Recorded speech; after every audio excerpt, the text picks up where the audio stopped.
Hello everyone, टिकलेज academy of maths YouTube channel में आप सभी का स्वागत है। आज के वीडियो में हायर ऑर्डर डिफरेंशियल इक्वेशन ये यूनिट को हम आगे बढ़ाएंगे और आज हम इसका फोर्थ प्रॉब्लम सॉल्व करेंगे। तो देखिए, जो प्रॉब्लम आज हमें सॉल्व करना है वो आपके सामने है। क्वेश्चन में क्या लिखा है हम पढ़ेंगे। क्वेश्चन में लिखा है solve d cube y by d x cube minus 3d square y by d x square plus 3dy by d x minus y equals to e to the power x minus 3 e to the power minus 2x। तो चलो हम ये problem solve करेंगे और ये problem solve करने का technique बिल्कुल वैसा ही रहेगा जैसा हमने इसके पहले के प्रॉब्लम्स में यूज किए थे। इट मींस सबसे पहले हम इसको हायर ऑर्डर डिफरेंशियल इक्वेशन के स्टैंडर्ड फॉर्म के साथ कंपेयर करेंगे, वहां से f ऑफ d का इक्वेशन बना के ऑक्सिलरी इक्वेशन बनाएंगे, देन आफ्टर उसके रूट्स निकाल के कॉम्प्लीमेंट्री फंक्शन और पर्टिकुलर इंटीग्रल फाइंड आउट करेंगे। तो सबसे पहले तो आपको हायर ऑर्डर डिफरेंशियल इक्वेशन का स्टैंडर्ड फॉर्म क्या है वो पता होना चाहिए, तो वो हम आपको यहां बता देते हैं। देखिए, f of d of y equals to q of x, ये है हायर ऑर्डर डिफरेंशियल इक्वेशन का स्टैंडर्ड फॉर्म। आपको क्या करना है, गिवन डिफरेंशियल इक्वेशन को इसके साथ कंपेयर करना है। क्या ये दोनों मैच करते हैं? ये दोनों मैच नहीं करते हैं। तो ऐसे में हमें इसको ये फॉर्म में पहले कन्वर्ट करना पड़ेगा। एक बार ये फॉर्म में आ जाता है तो फिर हमें इसका यूज करके CF और PI फाइंड आउट करना है। दो टाइप के सॉल्यूशन निकालना होता है, CF और PI। CF माने कॉम्प्लीमेंट्री फंक्शन और PI माने पर्टिकुलर इंटीग्रल। वैसे इसके पहले ऑलरेडी हमने स्टार्टिंग के वीडियोस में इनके बारे में पूरी तरह से एक्सप्लेन किए थे। लेक्चर 1 में हमने ये हायर ऑर्डर डिफरेंशियल इक्वेशन का फॉर्म कैसे बनता है वो हमने पूरी तरह से एक्सप्लेन किए थे। लेक्चर 2 में हमने कॉम्प्लीमेंट्री फंक्शन को एक्सप्लेन किए थे। लेक्चर 3 में हमने पर्टिकुलर इंटीग्रल को एक्सप्लेन किए थे। तो वो वीडियोस आप देख लीजिएगा, आपका स्टार्टिंग का पूरा बेसिक कॉन्सेप्ट क्लियर हो जाएगा। तो चलो, फिलहाल हमने जैसा कहा है कि इसको हमें पहले ये फॉर्म में कन्वर्ट करना है। तो कैसे कन्वर्ट करेंगे? ये पूरा इक्वेशन dy बाई dx के फॉर्म में है। तो हम सबसे पहले तो इसको हम यहां पे लिखेंगे गिवन इक्वेशन इज, सबसे पहले गिवन इक्वेशन लिख देंगे। गिवन इक्वेशन इज क्या दिया है? That is d cube y by d x cube minus 3d square y by d x square plus 3dy by d x minus y equals to e to the power x minus 3 e to the power minus of 2x। ये given equation है। तो यहां पे हम सबसे पहले put करेंगे, put d by d x equals to capital D। जहां जहां पे d बाई डी एक्स है वहां पे कैपिटल D ऐसा पुट करो और उसी के साथ साथ यहां पे y भी कॉमन ले लो। देखो, यहां पे y है, इसमें भी y है, इसमें भी y है और इसमें भी है। तो सभी में से y कॉमन ले लो और d बाई डी एक्स की जगह कैपिटल D ऐसा रखो, क्योंकि हमें कैपिटल D के फॉर्म में चाहिए, इसलिए हमें ऐसा रिप्लेसमेंट करना पड़ेगा। तो ये कुछ ऐसा हो जाएगा, that is d cube minus 3d square plus of 3d minus of 1 of y equals to e to the power x minus 3 e to the power minus of 2x। देखो, ऐसा हो जाएगा। हमने क्या किए, d बाई डी एक्स के जगह capital D ऐसा रखे। तो यहाँ पे क्यूब है तो यहाँ पे d क्यूब हो गया, यहाँ पे स्क्वायर है तो यहाँ पे d स्क्वायर हो गया, यहाँ पे d का पावर 1 रहेगा और यहाँ पे d नहीं है। ओके, और सभी में से y कॉमन लेने के बाद कुछ ऐसा हमने बाहर ले लिए, इसको ब्रैकेट में दे दिए और right side as it is है। और अब हमने जैसा कहा कि हमें यहाँ से ऑक्सिलरी इक्वेशन निकालना है। तो ऑक्सिलरी इक्वेशन कैसे बनाते हैं? काफी सिंपल है। क्या करना होता है, ये जो y का कोएफिशिएंट है उसको 0 के साथ इक्वेट करना होता है। y का कोएफिशिएंट इट मींस ये f ऑफ d, क्या करना है, f ऑफ d को 0 के साथ इक्वेट करो तो आपको ऑक्सिलरी इक्वेशन मिल जाएगा। तो y का कोएफिशिएंट देखो, यहां पे ये y का कोएफिशिएंट मतलब ये पूरा ब्रैकेट ये आपका f ऑफ d है।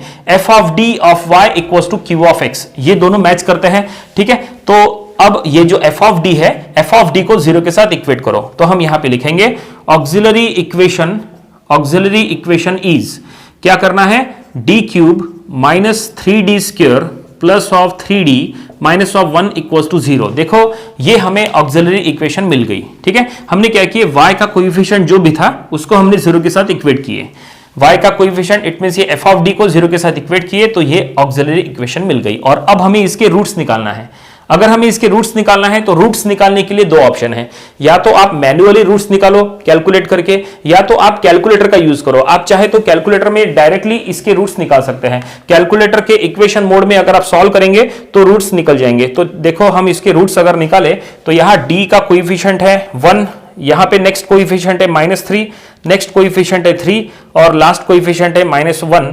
तो इसके रूट्स आ रहा है, दैट इज यहाँ पे 1, सिर्फ 1 आ रहा है। इट मींस देखो डी क्यूब है, इट मींस इसमें 3 रूट्स निकलेंगे और तीनों रूट्स जो है वो यहां पे सेम निकलेंगे 1 1 1। तो ये हमने कैलकुलेटर से निकाले हैं। अगर आपको कैलकुलेटर का यूज नहीं करना है तो आप इसको मैन्युअली सॉल्व कर सकते हैं, और मैन्युअली सॉल्व करना है इट मींस आपको कैलकुलेट करना पड़ेगा। तो उसके लिए आपको यहां पे एक मेथड यूज करना पड़ेगा, वो है सिंथेटिक डिवीजन मेथड। तो चलो हम यहां पे सिंथेटिक डिवीजन मेथड का यूज करेंगे और रूट्स फाइंड आउट करेंगे। अब जरा समझ लो कि सिंथेटिक डिवीजन मेथड यूज कैसे करते हैं। तो सिंथेटिक डिवीजन मेथड यूज करने के लिए यहां पे देखो सभी का कोएफिशिएंट आपको लेना पड़ेगा। तो यहां पे डी क्यूब का कोएफिशिएंट है 1, यहां पे नेक्स्ट कोएफिशिएंट है -3, यहां नेक्स्ट कोएफिशिएंट है 3 और लास्ट में है -1। इसको सिंथेटिक डिवीजन मेथड से सॉल्व करना पड़ेगा। इससे भी आप रूट्स निकाल सकते हैं। लास्ट में 0 आना चाहिए, तो आपको ऐसा नंबर यहां पे लेना है, फिर आपको कैलकुलेशन करके लास्ट में 0 आना चाहिए। अब ये कैसे आता है, आपको स्टार्टिंग 1 से करना है, 1 फिर -1 फिर 2 फिर -2 फिर 3 और -3 4 -4, इस तरह से आपको नंबर को इंक्रीज करना है, लेकिन स्टार्टिंग आपको हमेशा 1 से करना है। ठीक है, तो ये हम पहले यहां पे 1 दे देंगे। ठीक है, और ये जो 1 है, ये जो पहला 1 है वो हम यहां नीचे लिख देंगे। अब ये 1 और 1 को मल्टीप्लाई करो, दोनों 1 को मल्टीप्लाई करो, यहां पे 1 आ गया। और अब ये -3 और 1 ये दोनों को ऐड करो, तो ये दोनों को ऐड करने के बाद ये रहेगा -2। अब ये -2 और 1 को यहां पे मल्टीप्लाई करो, -2 और 1 को मल्टीप्लाई करो, ये -2 रहेगा। अब ये -2 और 3 ये दोनों को ऐड करो, तो ये बचेगा 1, और ये 1 और 1 को मल्टीप्लाई करो, तो यहां पे बचा है 1। और अब ये दोनों को ऐड करो, क्या ये दोनों को ऐड करने के बाद 0 आता है? बिल्कुल करेक्ट, बिल्कुल 0 आता है। ये 0 आ गया, इसका मतलब हो गया कि ये जो इक्वेशन है इसका पहला रूट हो गया 1। देखो यहां पे हमने 1 लिए तो लास्ट में 0 आ गया, इट मींस पहला रूट हो गया 1। तो हम यहां से लिख सकते हैं कि d इक्वल्स टू 1, पहला रूट हमें मिल गया 1। लेकिन हमने कहा था कि d का पावर 3 है, देखो पावर 3 है, इट मींस 3 रूट्स निकलेंगे, तो 3 में से पहला रूट निकल गया 1। ठीक है, लेकिन बाकी के 2 रूट्स कैसे निकलेंगे? तो बाकी के 2 रूट्स के लिए अब जो यहां पे ये जो बचा है 1 -2 और 1, इससे हमें एक इक्वेशन तैयार करना है। तो देखो इक्वेशन यहां पे तैयार करना काफी आसान है। ये कांस्टेंट है, देन ये d के प्लेस पे आएगा और ये d स्क्वायर के प्लेस पे आएगा। इट मींस ये इक्वेशन ऐसा बनेगा, that is d square -2d + 1 = 0, ऐसा इक्वेशन बनेगा। ठीक है, ये 1 यहां पे आ गया, -2 d के कोएफिशिएंट में आ गया और 1 d स्क्वायर के कोएफिशिएंट में आ गया, तो ये हमें इक्वेशन मिल गया। और अब इसके रूट्स निकालो। इसके रूट्स निकालने के लिए आप फिर से चाहे तो कैलकुलेटर का यूज कर सकते हैं। अगर आपको कैलकुलेटर का यूज नहीं करना है तो आप मैन्युअली सॉल्व कर सकते हैं। कैसे निकालना? काफी सिंपल है। देखो ये इक्वेशन में कांस्टेंट क्या है? 1 है। ओके, और इसके पहले के टर्म में d का कोएफिशिएंट क्या है? -2 है। तो आपको कोई ऐसे 2 नंबर सोचना है जिसका मल्टीप्लिकेशन 1 हो और जिसका एडिशन -2 हो, ये आपको सोचना पड़ेगा। तो ऐसे 2 नंबर हमने सोच लिए हैं। कौन से? ये 2 नंबर है -1 -1। देखो ये हमने 2 नंबर सोचे हैं। अगर आप -1 को मल्टीप्लाई करेंगे तो आंसर आता है +1, और -1 को अगर आप ऐड करेंगे तो आता है -2। इसका मतलब ये 2 नंबर जो हमने सोचे हैं वो बिल्कुल करेक्ट है। इसका मतलब ये इक्वेशन के रूट्स हो सकते हैं -1 -1। ठीक है, तो हम यहां पे ऐसा लिख सकते हैं, that is d -1 equals to 0। ये दोनों सेम है, तो हमें ये इक्वेशन को ऐसे ब्रैकेट के फॉर्म में लिखना है d -1 और यहां से हमें फाइनली सभी प्रकार के रूट्स मिल जाएंगे। पहला रूट है 1 और यहां पे हमें रिमेनिंग 2 रूट्स मिल जाएंगे, अगेन 1 1। तो यहां पे हम लिख सकते हैं d इक्वल्स टू 1 1। तो ये और हमें 2 रूट्स मिल गए, तो टोटल 3 रूट्स हमें यहां पे मिल चुके हैं। तो ये 3 रूट्स में से ये देखिए, ये पहला रूट, ये देखिए ये पहला रूट, ये दूसरा रूट, ये तीसरा रूट, ऐसे हमें टोटल 3 रूट्स मिल चुके हैं। तो हम यहां पे लिखेंगे roots are, that is d equals to 1 1 1। तो 3 रूट्स हमें यहां पे मिले हैं, और अब ये रूट्स का यूज करके हमें कॉम्प्लीमेंट्री फंक्शन का इक्वेशन बनाना है। हमने आपको कहा था कि कॉम्प्लीमेंट्री फंक्शन के लिए रूट्स चाहिए, तो ये तीनों रूट्स हमें मिल गए। अब इससे हम कॉम्प्लीमेंट्री फंक्शन कैसे बनाएंगे? देखिए complementary function it means CF। तो इसके लिए हम सबसे पहले यहां पे इक्वेशन लिख लेते हैं। स्टैंडर्ड फॉर्म है C1 + C2x + C3x² × e⁻mx। ये कॉम्प्लीमेंट्री फंक्शन का ऐसा इक्वेशन बनता है। 3 रूट्स अगर इक्वल हैं तो रियल एंड इक्वल रूट्स के लिए ऐसा इक्वेशन बनता है कॉम्प्लीमेंट्री फंक्शन का। ठीक है, और जो भी रूट है वो हमें यहां रखना है m के प्लेस पे, क्योंकि तीनों सेम है तो वो है एज अ m। अब ये हमने m के फॉर्म में लिखा है। देखिए कुछ बुक्स में m के फॉर्म में सॉल्व किया है, तो कुछ बुक्स में d के फॉर्म में सॉल्व किया है। ये जो हमने सॉल्व किया है ये पूरा d के फॉर्म में सॉल्व किया है। आपके कॉलेज में d के फॉर्म में भी पढ़ा सकते हैं, m के फॉर्म में भी पढ़ा सकते हैं। अगर आपके कॉलेज में m के फॉर्म में पढ़ाते हैं तो ऐसे में ये जो ऑक्सिलरी इक्वेशन बना है इसको वो m के फॉर्म में लिखते हैं। हैं, जैसे ये डी के फॉर्म में है तो यहां पे जहां जहां पे डी रहेगा वहां वहां पे वो m पुट करते हैं, तो ये ऐसा हो जाएगा put d equals to m। तो d के जगह m पुट करने के बाद ये इक्वेशन ऐसा बनता है, that is m cube minus of 3m square plus of 3m minus of 1 equals to 0। देखो ये जो ऑक्सिलरी इक्वेशन है जो d के फॉर्म में है वही अगर आप m के फॉर्म में लिखेंगे तो ये ऐसा इक्वेशन बनता है। और फिर इसके रूट्स निकालने के बाद जैसे हमने इसके रूट्स निकाले और इसके रूट्स दैट इज 1 1 1 निकले, बिल्कुल वैसे ही इसके रूट्स निकलते हैं, फिर वो 1 1 1 कहलाते हैं। और फिर वहां पे आप लिख सकते हैं roots are m equals to 1 1 1 ऐसा लिख सकते हैं। अभी हमने d इक्वल्स टू 1 1 1 लिखा है, आप d के फॉर्म में सॉल्व करेंगे तो यहां पे d इक्वल्स टू लिखेंगे, अगर आप m के फॉर्म में सॉल्व करेंगे तो आप m इक्वल्स टू 1 1 1 ऐसा लिखेंगे और वही रूट आपको यहां पे लिखना है। ठीक है, ये हमने आपको दोनों तरह से बता दिए क्योंकि कुछ कॉलेजेस में d के फॉर्म में पढ़ाते हैं तो कुछ कॉलेजेस में m के फॉर्म में पढ़ाते हैं। आपके कॉलेज में आपको जो फॉर्म में पढ़ाते हैं आपको उसी के अकॉर्डिंग चलना चाहिए। तो फाइनली यहां पे कॉम्प्लीमेंट्री फंक्शन का इक्वेशन बन चुका है, जो भी यहां पे रूट था वो हमने यहां पे m के प्लेस पे लिख दिया है, 1 हमने यहां पे लिखे हैं। ओके, लेकिन प्रॉब्लम कंप्लीट नहीं हुआ है क्योंकि हमने आपको कहा था कि सॉल्यूशन में दो टाइप के सॉल्यूशन निकालना होता है, complementary function and particular integral.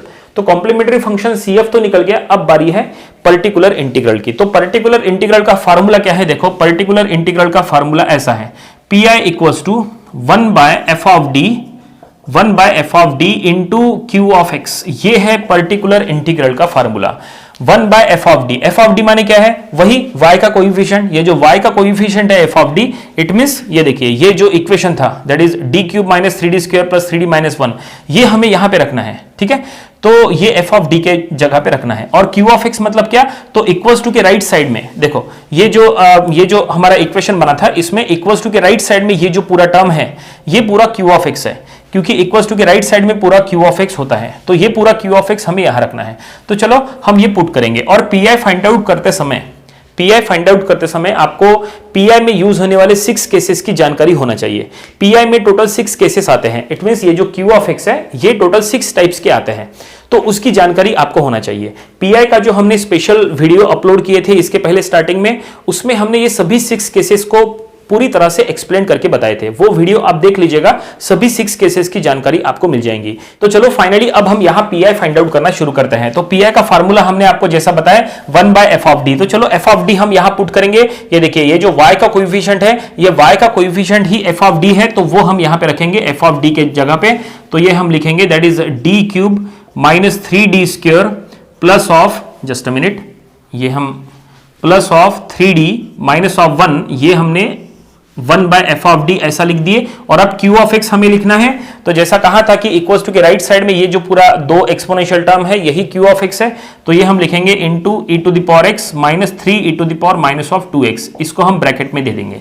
ठीक है, तो ये देखिए ये हमने ऐसा लिख दिए 1 by f of d into q of x. ठीक है, ये एफ ऑफ डी और ये क्यू ऑफ एक्स वहां पे हमने यूज किया है, और अब हमें इसको सॉल्व करना है। तो जो हमने 6 केसेस की बात की थी, तो 6 केसेस में से यहां पे कौन सा केस लगेगा?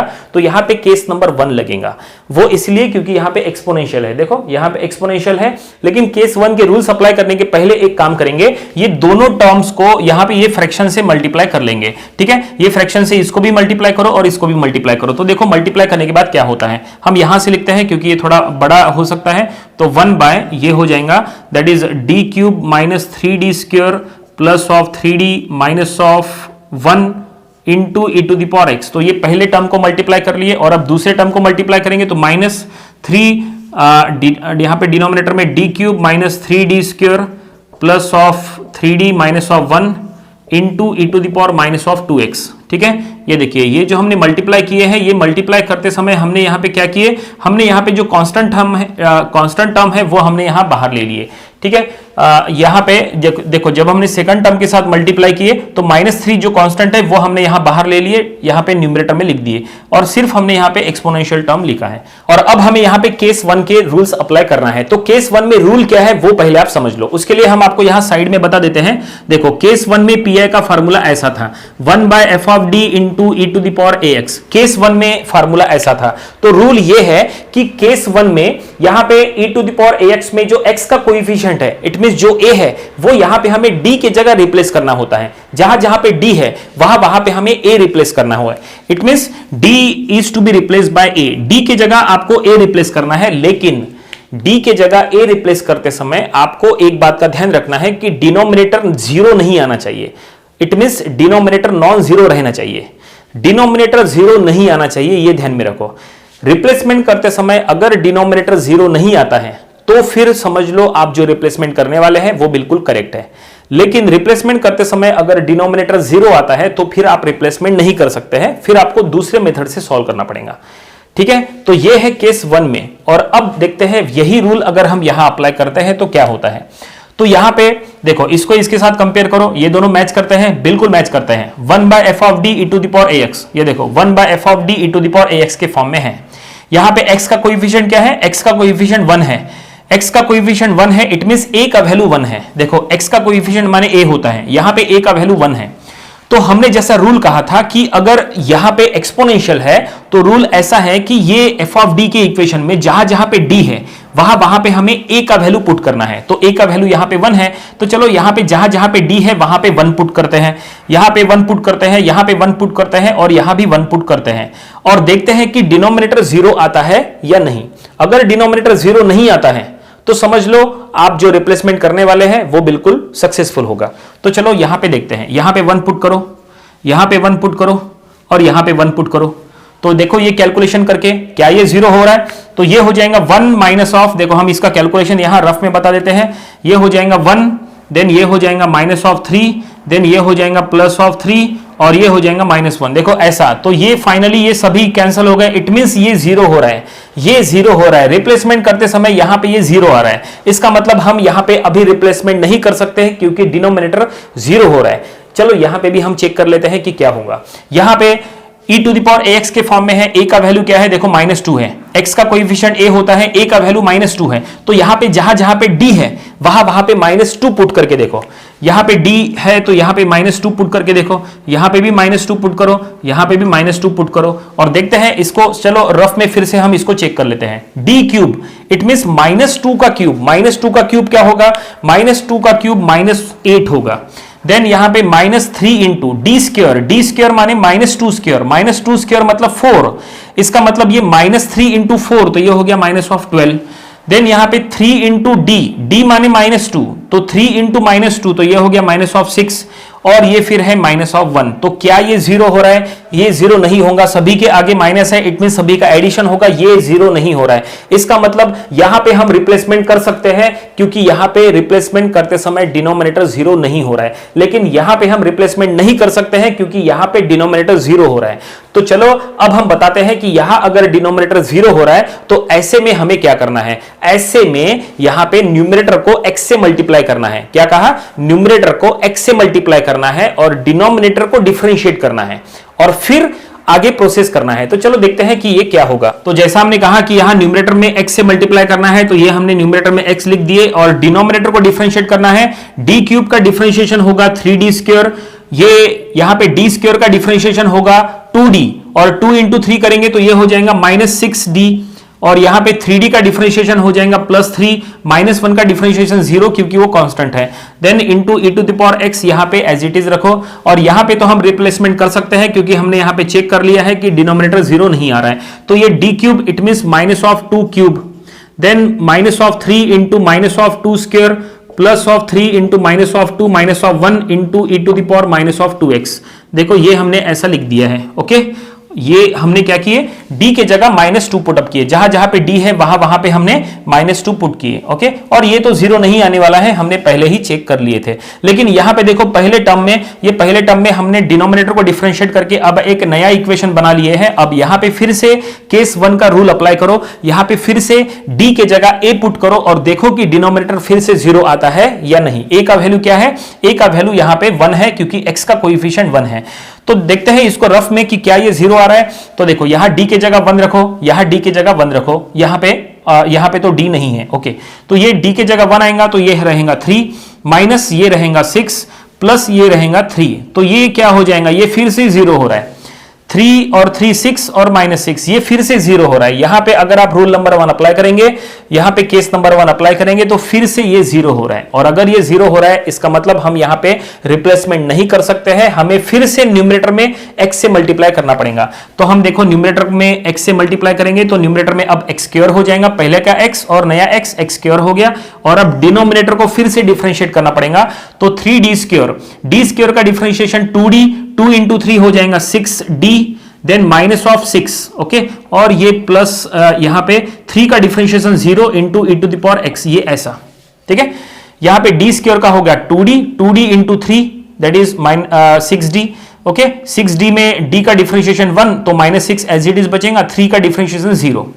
और अब यहां पे कंटिन्यू करते हैं तो ये न्यूमरेटर में -3 और डिनोमिनेटर में ये पूरे इसको सॉल्व करो तो ये आएगा -27, ओके, और e to the power -2x, ये एज इट इज रहने दो। तो यहां तक हमने एक्सटेंड कर लिए। और अब फिर से यहां केस नंबर 1 का रूल अप्लाई करो। इट मींस फिर से यहां d के जगह, यहां फिर से d के जगह a रिप्लेस करके देखो कि क्या डिनोमिनेटर 0 होगा। तो d के जगह a का वैल्यू 1 है, तो यहां पे अगर हम 1 रखेंगे तो फिर से ये 0 हो जाएगा, क्योंकि 6 - 6 0 हो जाएगा। इट मींस यहां पे फिर से हम रिप्लेसमेंट नहीं कर सकते हैं, यहां पे फिर से न्यूमरेटर में x से मल्टीप्लाई करना पड़ेगा। तो ये हो जाएगा न्यूमरेटर में x³ और डिनोमिनेटर को डिफरेंशिएट करना पड़ेगा। 6d - 6 को डिफरेंशिएट करेंगे तो 6d का डिफरेंशिएशन 6, ये 6 का डिफरेंशिएशन 0, और अब e to the power x माइनस, यहां पे ये देखो ये माइनस माइनस प्लस हो जाएगा, ये माइनस को हमने बाहर ले लिए। और ये 3 और 27 को सॉल्व करो तो ये रहेगा 1/9 into e to the power -2x। तो यहां तक हमने एक्सटेंड कर लिया है और अब हमें कुछ भी सॉल्व करने की जरूरत नहीं है। ये यहां पे हमें pi मिल चुका है। कैसे समझ में आ रहा है कि ये pi है? क्योंकि यहां पे देखो d नहीं है, देखो यहां पे d था, यहां पे d है, यहां पे d है, यहां पे d है, लेकिन यहां पे देखिए कोई भी टाइप का d नहीं है। इसका मतलब अब हमें इसको और एक्सटेंड करने की जरूरत नहीं है, ये सफिशिएंट है, यही हमारा पर्टिकुलर इंटीग्रल है। और अब हम क्या करेंगे, जैसा हमने स्टार्टिंग में कहा था कि हायर ऑर्डर की कोई भी प्रॉब्लम सॉल्व करते समय आपको कॉम्प्लीमेंट्री फंक्शन और पर्टिकुलर इंटीग्रल को ऐड करके जनरल सॉल्यूशन तैयार करना होता है। तो चलो अब हम यहां पे जनरल सॉल्यूशन बनाएंगे, और जनरल सॉल्यूशन बनाते समय कॉम्प्लीमेंट्री फंक्शन, देखिए ये है वो कॉम्प्लीमेंट्री फंक्शन जो हमने फाइंड आउट किए थे। तो ये कॉम्प्लीमेंट्री फंक्शन और पर्टिकुलर इंटीग्रल को हमें ऐड करना है। तो हम यहां पे लिखेंगे जनरल सॉल्यूशन इज, हमें जनरल सॉल्यूशन तैयार करना होता है। तो हम यहां लिखेंगे y = CF + PI, बस CF और PI को ऐड कर लो। तो हम यहां पे लिखेंगे y = CF का इक्वेशन वो है जो कि यहां पे ब्रैकेट में हम लिखेंगे C1 + C2x + C3x² into e to the power x, ये CF का इक्वेशन, और PI का equation that is x³/6 e to the power x + 1/9 into e to the power -2x। तो फाइनली हमने यहां तक ला लिए, इसको सॉल्व करने की जरूरत नहीं है, ये आपको यहीं पे स्टॉप करना है। तो ये हमें क्या मिल गया, जनरल सॉल्यूशन मिल गया, और प्रॉब्लम यहीं पे कंप्लीट हो गया। उम्मीद करते हैं कि ये प्रॉब्लम आपको समझ में आया होगा। ये था हायर ऑर्डर डिफरेंशियल इक्वेशन का प्रॉब्लम नंबर 4। इसके पहले जो हमने इसके 3 प्रॉब्लम्स लिए थे वो भी आपको स्टडी कर लेना चाहिए, और इसके आने वाली वीडियोस में हम इसके और भी नंबर ऑफ प्रॉब्लम्स कवर करेंगे ताकि इसकी अच्छी खासी प्रैक्टिस हो जाए। तो मिलते हैं नेक्स्ट वीडियो में। Thank you very much.